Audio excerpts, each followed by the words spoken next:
An estimated 3.2 billion people played video games just in 2021 alone, and according to a statistic from the World Health Organization, 280 million people globally suffer from depression, and both of those numbers as time goes on are only going up. With more people now than ever spending more time than ever gaming, and lots of gamers having depression, I've been thinking about this topic a lot. Is there actually any definitive, irrefutable link between the two? Is there something inherently bad for your mental health about playing video games? Is that just another overblown social scapegoat, or is there actually some legitimacy there? Why is someone so unqualified making a video about this, and what, if anything, does that say about depression in gaming? Sorry, buddy. I think we're out. You want me to fill it back up?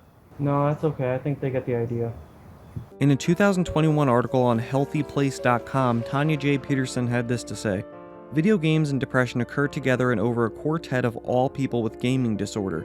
One group of study participants were addicted to video games, while the other people in the control group were not hooked on gaming. Just over 26% of the video gamers had depression. Slightly more than 11% of non-gamers had depression. Potential dubious use of the term gaming disorder aside, they might have a point. I've personally been dealing with depression since I was a little kid, and I've also been playing games as far back as I can remember. So case closed, Pokemon Stadium made me depressed. No, and realistically no one is saying that. According to healthygamer.gg, another website with health in the title, playing too many video games can make depression worse. Those who are addicted to gaming are twice as likely to be depressed as those who do not game. Excessive gaming can lead to dopamine exhaustion, emotional suppression, and lack of motivation, among other issues. Well, that all sounds familiar. So is that it? Overuse of gaming as escapism can lead to depression, and I'm indulging in that escapism in the first place because I'm depressed. So the cycle liquefies you into a milkshake of big sad feels. Or maybe not. That article says excessive gaming. How much is excessive? There doesn't seem to be an easy to Google answer to this question, as it varies from person to person, but I, with no science to point to, will say this.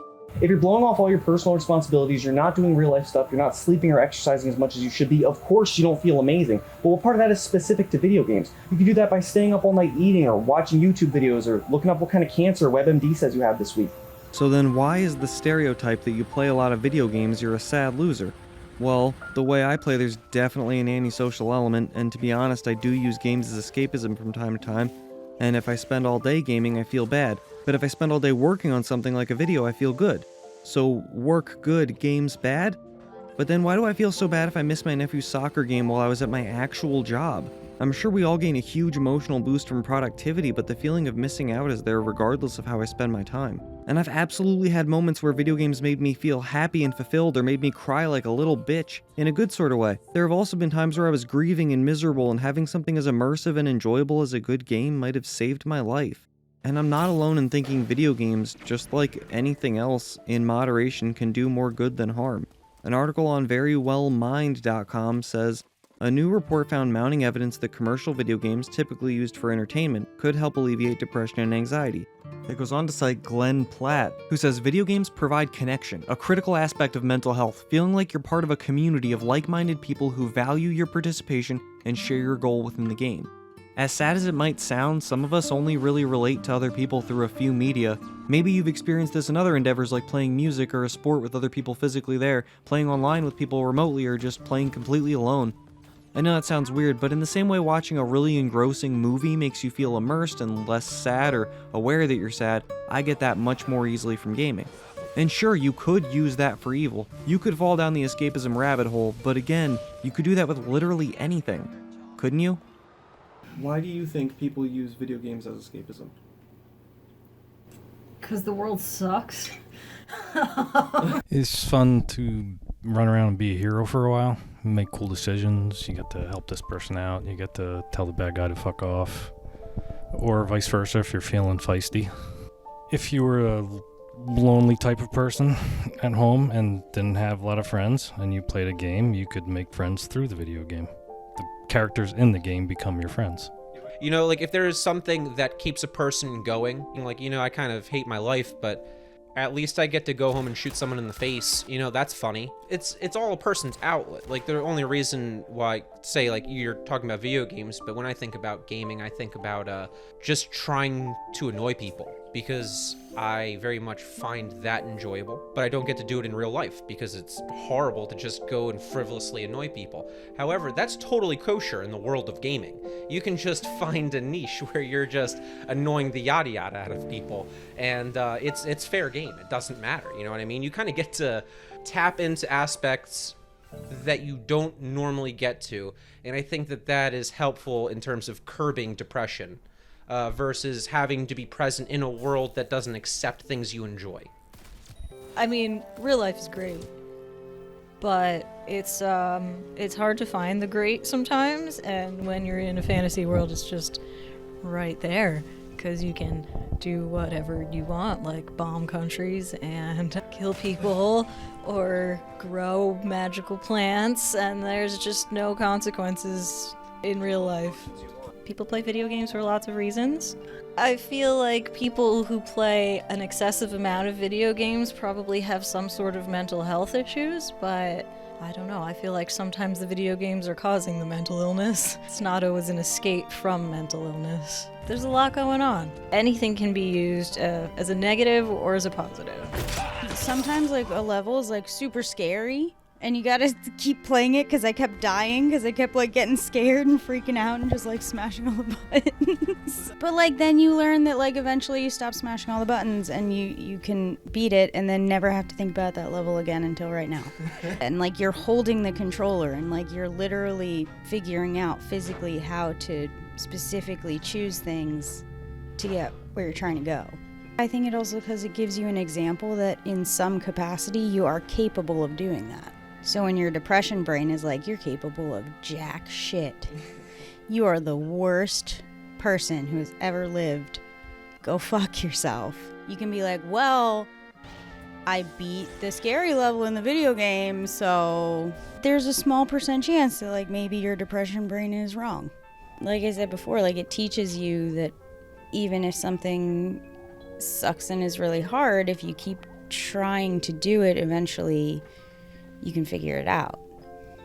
But if you just keep going, keep playing, you can overcome. It's inevitable if you just keep at it. That's not inevitable in life. Progress in games is merit-based. You solve a problem, you defeat an enemy, you get experience numerically, you level up. Very straightforward. Life is not like that. You can do all the right things in life and fail miserably. Games don't do that. Games are objectively merit-based, and that is a very gratifying experience. You can make a difference in games. A lot of the times in life you can't make a difference. And of course you can do that just by helping anyone. Smiling at someone as you're walking by them on the street could be a life-changing experience that makes a difference. We could all do that, but you don't know that. But in games, right there, you're changing something. I think that we as humans need to accomplish goals. The idea that overcoming difficulty and solving problems gives you a stronger sense of self-worth isn't a very far-fetched one, and it's hard to argue games don't present us with a challenge, but as many a commenter will tell you, most every challenge we're faced with is achievable. You just have to get good. Oh, really? Is that all I have to do? It feels amazing to crush an unbeatable boss or clear an impossible level, or get first place in a match you had no business winning. And just like anything else, as long as you don't overdo it, I don't see how that's harmful. An article attributed to Psychology Today staff says, experts are critical of creating a gaming disorder diagnosis for several reasons. One is fear of pathologizing normal human behavior, which treatment providers could potentially exploit for profit. Some argue that the proposed symptoms of internet gaming disorder may reflect passion for a hobby rather than a clinical condition. To be clear, no one is saying you can't get addicted in an unhealthy, destructive way to any hobby. However, I will personally say I haven't seen any evidence outside of my nephew and his friends screaming when they play Fortnite that video games stand out at all. Aaron Candola, lead author of a study published in Psychological Medicine in 2021, said, while we cannot confirm whether playing video games actually improves mental health, it didn't appear harmful in our study, and may have some benefits. Particularly during the pandemic, video games have been an important social platform for young people. Yes, as far as I can tell, lots of gamers are depressed, and a lot of depressed people play games, but correlation is not causation, and as most of these articles I've been citing will tell you, it's a hotly debated chicken or the egg topic. By the way, they all use that term, like all of them. The question at this point is, do depressed people flock to video games, or do video games cause depression? And obviously I'm biased, and more importantly not a doctor, so I don't have an easy answer. If qualified experts struggle to present a cohesive, substantive conclusion, my hopes are absolutely zero.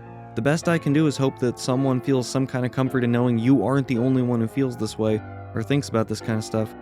As far as I can tell, most of the relation between gaming and a decline in mental health comes from overindulgence and a lack of social interaction. However, at a certain point, none of that matters. It doesn't make a difference how you got where you are, all that matters is that you get better. Better doesn't mean perfect or happy, nobody's always happy, it just means you deserve life to feel livable. You deserve to be able to get excited about things again, you deserve to feel like your life is one you want to live through. Everyone does.